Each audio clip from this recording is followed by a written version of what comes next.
A lot of brands tell me email is working, but sometimes the business still seems fragile. Revenue spikes, then drop. Growth feels stressful to them. This video is where we talk about why that happens and what real retention actually means. So, the first thing, the illusion of email is working. Most of the brands see certain revenue coming in from their backend, such as email, SMS, or even WhatsApp marketing, and thinks that it's working just fine. There's this famous saying that nothing is perfect. You can achieve it by just going on and on, and the same thing exists in email marketing too. When people say email is working, what they mostly see is campaign making revenue, good open rates, some repeat customers, and they assume retention is done. The reality is that revenue is reactive.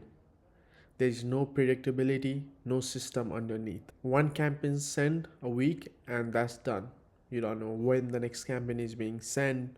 What it is all about is the same CTA that performed well in the last email.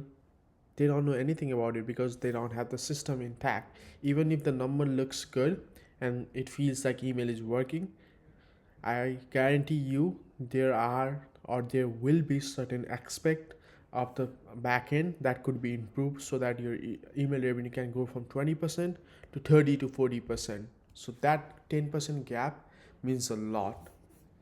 The second thing, campaign revenue versus retention revenue. Campaign revenue is spiky. What I mean by that is, let's say if I send an email campaign right now, there is obviously going to be a revenue jump for probably for today, and it depends on sending more. I have to send the same email over and over again. It also creates pressure on the team as well as who you are working with to meet certain deadline or certain metrics that cannot be met without a reliable system in backend, and it stops. Let's say if I stop sending any campaigns, it stops, and that's pretty much it. But in terms of retention revenue, how that looks like is it comes from habit of your customers, comes from life cycle. What I mean by life cycle is there could be a product life cycle or customer life cycle, and you should know both of them. It also exists even when you don't send. If you stop sending emails for 7 days and your revenue collapses, that's not retention. That's dependency on campaign. The third section, why ad feels stressful for most brands. I understand most founder experience this ROAS anxiety. They want to like go for that ROAS, cash flow stress, scaling feel risky. What if there is a ban going on? Like what is off if I throw a payment processing ban or hold 20% of the amount of the money? And why this happen is because you have a weak retention that pretty much leads to low LTV, lifetime value. Ads amplify leaks, not fix them, right? You can obviously acquire customers, new customers from Facebook, Meta, Snapchat ads, Pinterest, Google's, or any other platform. But it would only exist to be one time revenue rather than a revenue that comes from retention. Obviously, the margin in terms of retention is always higher. That also helps in cash flow issue, and you can have that free risk to scale even more further because you know the revenue is going to come from the very customer that you acquire. Retention is what turns ad from a gamble into a lever. So that's why most people or most brand owner feels that their ad is stressful because you only see one number, net margin, and that's pretty much it. That's what you're chasing for. But let's see, you have a retention in the back, then all the revenue coming in from the retention itself, the only costs, the only metrics that you should focus on there for profit margin is the costs itself, nothing else. So that's a more way that could help you generate more cash flow to scale even further. So the three retention leak that is mostly killing growth for your brand. One, you don't have no post purchase journey. Brand disappears after checkout. This is if I buy from you, I don't hear anything. There is no education, no setting expectation of what I'm about to receive, or are there any upsell or cross sell that could help maximize the experience of the certain product that I bought.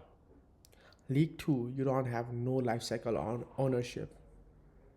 Welcome flows get attention, abandon flow get attention, but on month 2 or 6 of your customers, they are pretty much ignored. You don't have nothing in plan in terms of what you're gonna send in 2 or 6 months to your customers because you don't even know the life cycle of your product or your customer itself.